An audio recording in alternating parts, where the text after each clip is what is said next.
Good morning, friends. Hello, hello. Good morning, everybody. How are you this morning?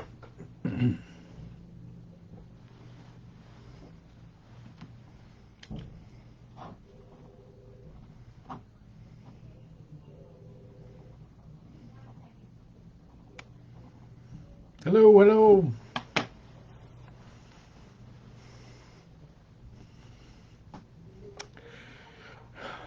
We find ourselves on Holy Wednesday, this approaching that Eastertide and all that is coming on this, the Triduum on Friday, Saturday, and Sunday. And so, beginning on Thursday night. So, hey, good morning, Vicky. Glad you're with us. John, good morning to you. Donna, hello, hello. Glad you're here. Hello, everyone. Glad you're finding your way on this Wednesday. Good to see everybody. I invite you to offer greetings. Hello, hello. So, hi, Audrey. Good morning. Glad you made it. Good to see you this morning at Bible study. So, we are in Bible study, studying the book of Revelation. So we're into the all the good juicy stuff right now. So it is it's a good time. So we went hard this morning. So we're all fuzzy with images of craziness. So good morning. If I lose my way, I apologize. But good morning, everybody. So let's get going this morning. It is the 13th day of April at 11:11, and I'm glad you're with us. I'm glad you're here and a part of this journey. A couple of notes this morning. I just want to send blessings to our friends at Corky Row who are having their Easter gathering. They are a group down there at the Corky Row Club that do a meal for veterans once a week. It's really a terrific little piece of ministry they have going, and they're doing an Easter dinner today for them, and it's really for those who have borne the battle. So it is so special blessings to them, and also keep in your prayers our friend Sue, who is not feeling well. So she's with us regularly here and is a huge part of our church. So please keep her in your prayers. So with that, this morning we come to this Holy Wednesday. So here we are in Holy Week. You, me, all of us, we are in the journey to the cross. Yesterday we talked about Jesus questioning the authority of the chief priests as he stood in the temple and taught. Now, different people will say different things. This is Holy Wednesday is a great. It's one of the mysteries of Holy Week. Quite honestly, there are people who say that on this day he just stayed in Bethany and he chilled out and didn't do anything on Holy Week. That it's actually this kind of missing period of time. But there are other scholars who will say that what actually is going on, what actually happened, is that from cleansing the temple, from throwing everybody, from throwing the money changers, he would go back every day, both all day Tuesday and Wednesday, and even into Thursday morning, he would come back and teach at the temple, and as a result, kind of get the authorities all the more angry at him, that he would keep poking the bear, as we would say, around the telling of these teachings, and this crowd that would keep showing up, and that as the crowd shows up, the authorities can't do anything about it because, well, it's a crowd and there's too many of them, and the crowd could turn on them, could turn on the Pharisees very easily. And so they're kind of stuck contending with Jesus at the center of the world, contending with Jesus at this moment in the journey. I always love this image because not the scholars that say he took a break. That's another meditation, but the scholars who say that he would come in, clean the money changers out, kind of break the system of the temple tax and all these sort of things, and then do nothing but end up giving them these teachings that would continue to infuriate them, continue to foil them as they were trying to foil him, continue to confound them as they were trying to kind of eject him from the center of power and the center of, and I often think of it as kind of how our lives work with the divine, how our lives work with Jesus, that we will that at some point along the way we actually end up recognizing there are these powers greater than ourselves, and not just the powers that overtake us occasionally, like that we do the thing we do not want to do, and we don't do the thing that we do want to do, not that sort of thing, but just that we are over that there are these incredible powers. There is Christ himself that overcomes us, that ends up kind of crashing the party in our lives, where we end up, if we're kind of on the journey honestly, kind of submitting ourselves to the fact that if we try and keep running this thing, if we kind of try and keep being the Lone Ranger of our lives, we end up kind of in ruins.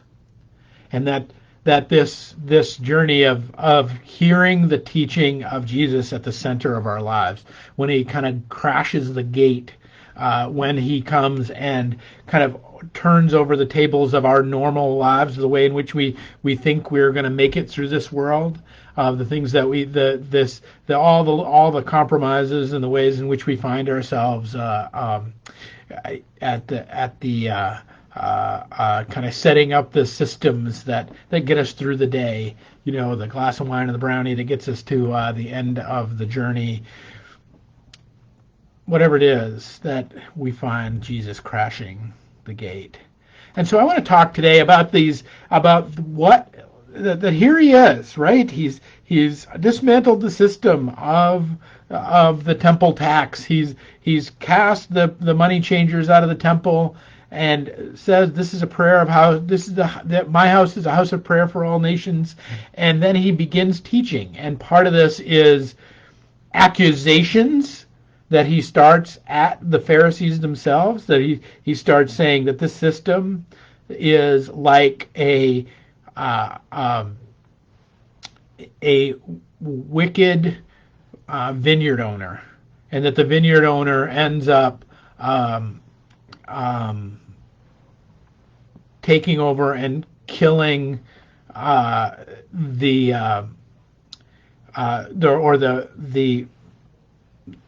vineyard that is planted, ends up with, it has servants that come in and run it, and that the servants end up stealing it from the master, and that this way in which he's giving this wink to the Pharisees, that they have set up business in the vineyard, they have taken it over, and they have expelled the master that they will kill, which is Jesus himself. That he's giving them this little wink about this little foretaste about what is to come. And the way and he's teaching this to the crowd, and the crowd tells the story, and that in the telling of the story, the people are saying, no, that wouldn't be right, that these servants came in and stole the vineyard from the master and threw him out. So he begins with this foretaste. And now, this is a direct insult to the chief priests They don't like this. You can imagine. He just walked into their house, up into their system, and now called them a bunch of thieves that they will break, that they have broken God's system. Not cool, Jesus. And so now they decide they're gonna strike back, and they start asking Jesus questions.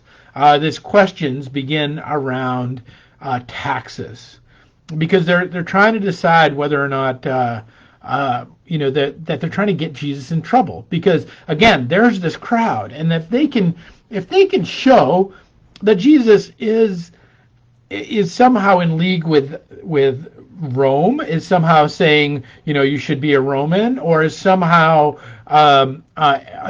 worshiping a god other than Yahweh, is somehow giving, this is his claim to be the Messiah, is the thing that will get him crucified.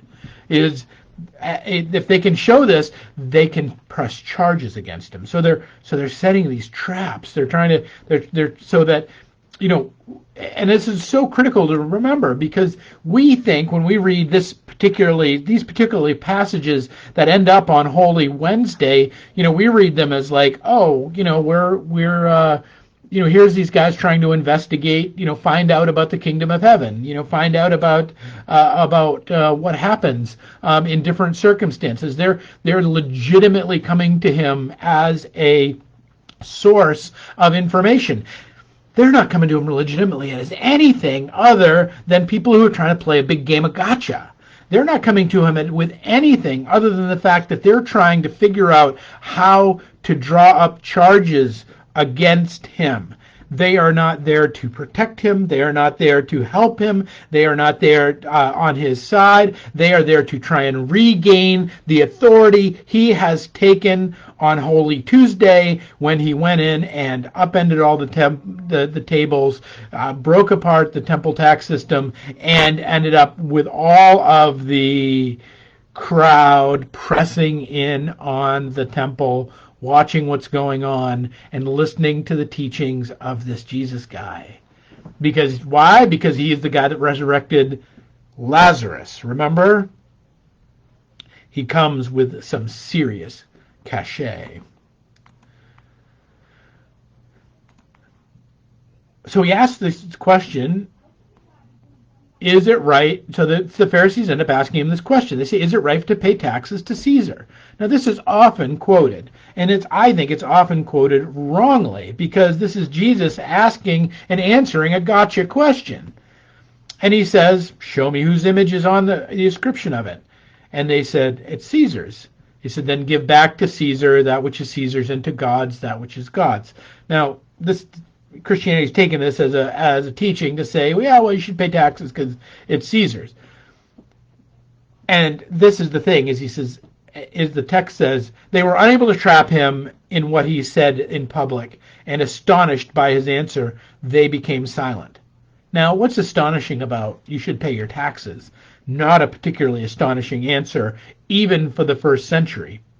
The problem is that for the Jews, that idolatry is one of the big 10, right? Like, you don't worship idols. On the inscription, it says, it's Caesar's picture, but it also says under it, Son of God. That the denarii bears the Caesar's image, and if they were to make the case that would say, yes, you should pay those taxes, they would be committing adultery. They would be committing idolatry, sorry. They would be committing this great sin, which would put them in peril. He's not saying that we should pay taxes. He's saying that's not God's. That's not God's. That Caesar isn't God's. That God's is this temple. God's is you and me. God's is us as children of God. God's is all of creation and everything in it. And that for you to say that a thing is not that is to begin to engage in idolatry. So that he shuts him up like that. The next thing that they come at him again, but they still don't learn their lesson. And so they became silent. We don't say how long they became silent. So I kind of think this might be like the next day. So they go and they try and figure something out, and they come back. Maybe that was the end of Tuesday. This is into Wednesday.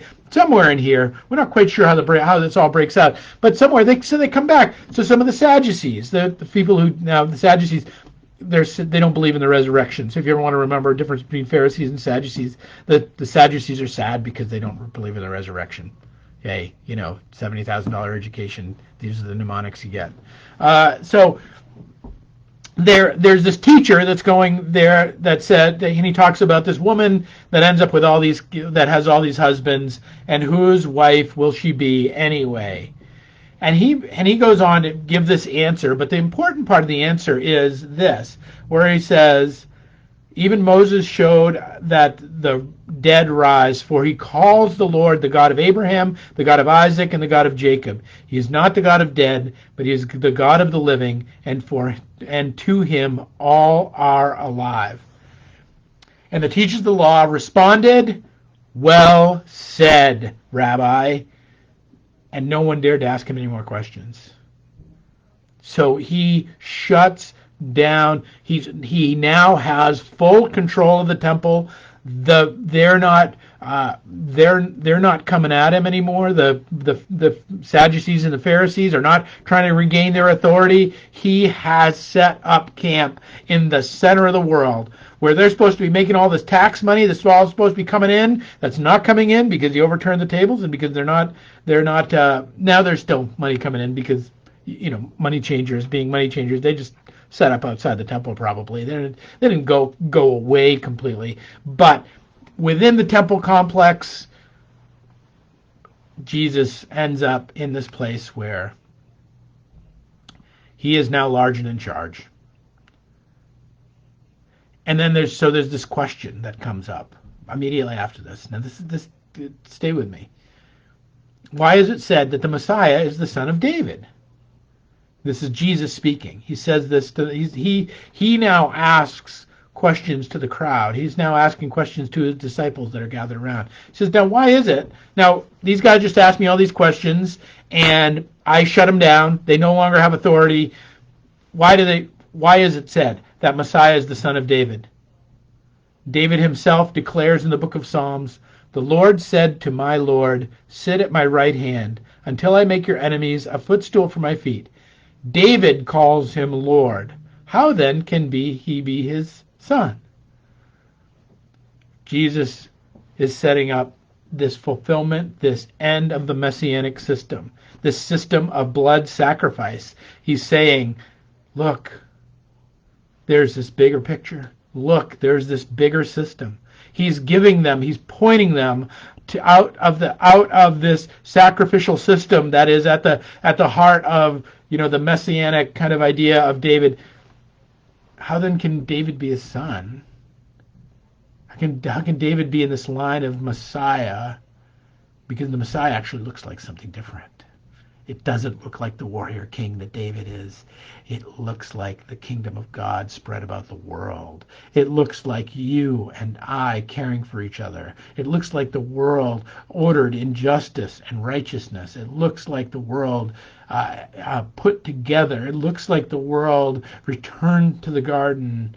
It looks like the world healed and made whole. It looks like our hearts full. It looks like our minds in accord with all those wants and those desires. It looks like ours acting in perfect harmony and communion with that. And then he goes on to say, denounce the scribes, to say it's not those guys. And then he goes on to there's the widow's mite, and he ends with this, where he gives the destruction of the temple. He gives this great,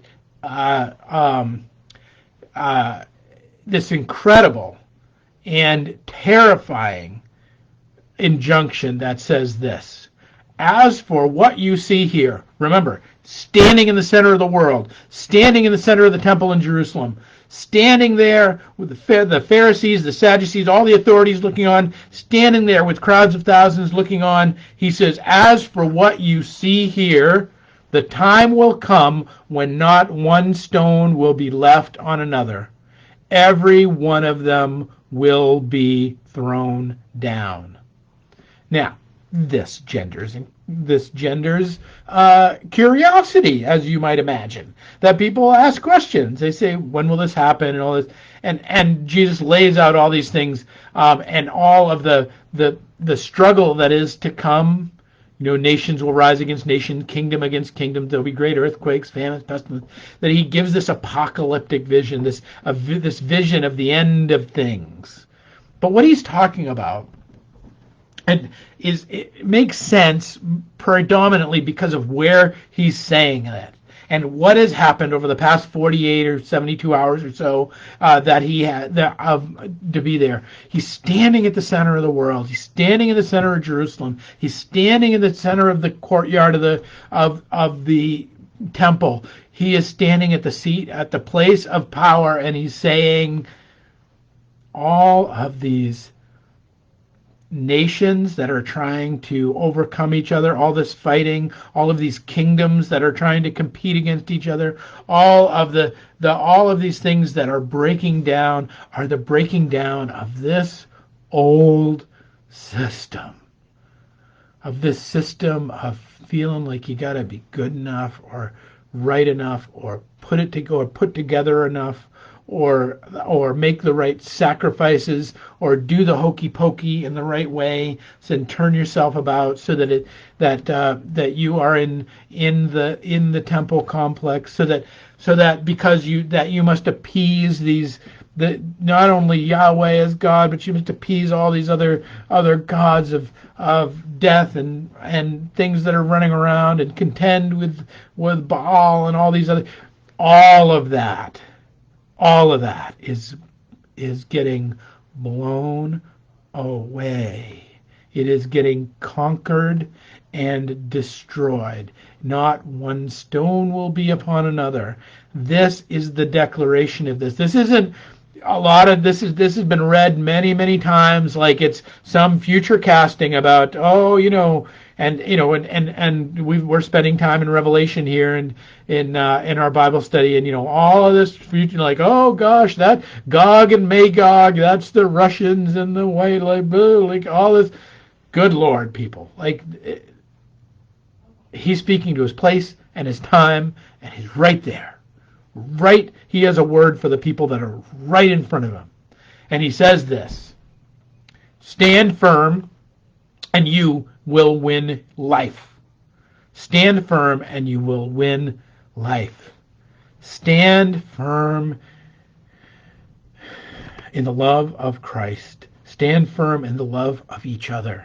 Stand firm in the love of your church. Stand firm in the love of your neighbors. Stand firm in the love of all that is good and right and true. Meditate on the beautiful and make it a part of your life. Stand firm in all of the goodness and the rightness of your life. Stand firm in the holding a baby and the beauty and the love that comes from that. Stand firm in the vows of your relationships, whether they're the covenants of your church or the covenants of your marriage or whatever. Stand firm in all goodness and all good things that is in Christ Jesus. Stand firm in those things and you will get life, even though these systems all around you are crumbling down. I don't know about you, but this Holy Wednesday speaks more to me about the very world of 2022 than maybe it did of the year 33. That it offers us this invitation to see the coming of the Son of Man, to see God's grace upon our lives, not because there's this great trumpet in the sky that horses are riding through it, through the clouds, but that power and glory are coming clear. And he ends this whole time. He ends this whole time back to the fig tree. If you remember yesterday, he curses the fig tree as he's going into Jerusalem. He sees the fig. He's hungry. He sees the fig tree without figs, and he curses it for not. And then on the way back, he mentions again and begins to teach about this fig tree. And then on this time, this having spent all of Wednesday in the temple, and he's just about to pull chalks and head out and for the Mount of Olives back to Bethany. He's looking forward to that great meal that Martha has prepared for him, that time spent with Mary and in joy and teaching, laughing at dinner with his friend Lazarus, and opening the good wine, that he is ready for that experience after this incredible day of having just taken and dismantling the whole system of sacrifice right before the thousands of people in Jerusalem. And he goes back to the fig tree. And he says this, look at the fig tree and all the trees. When they sprout leaves, you can see for yourselves and know summer is near. And even so, when you see these things happening, you know the kingdom of God is near. Friends, it's not an accident that springtime and Easter coincide.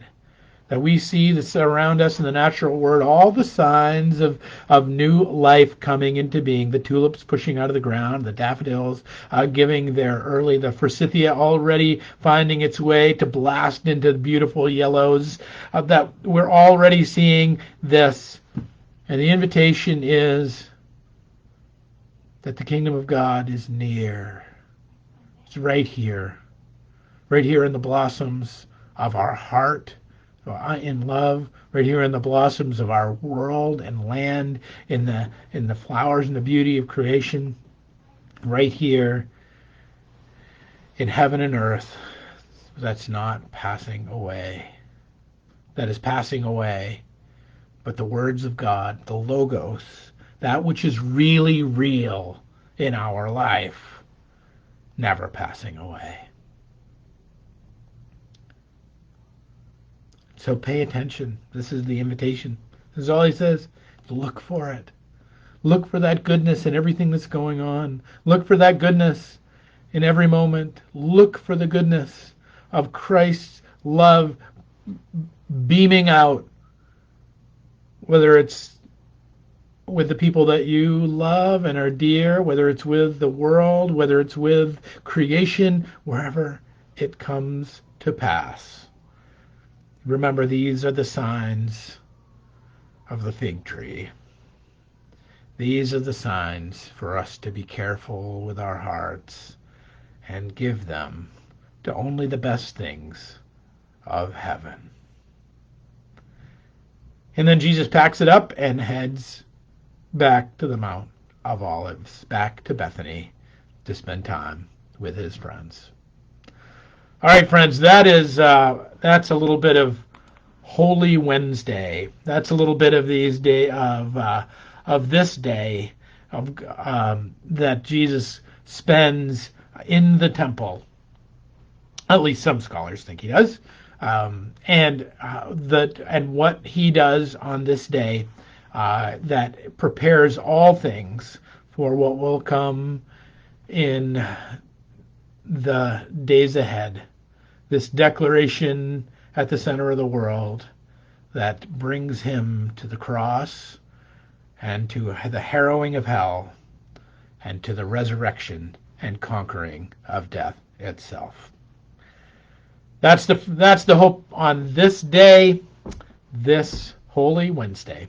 We'll pick it up tomorrow with another 11:11. Peace and grace, my friends.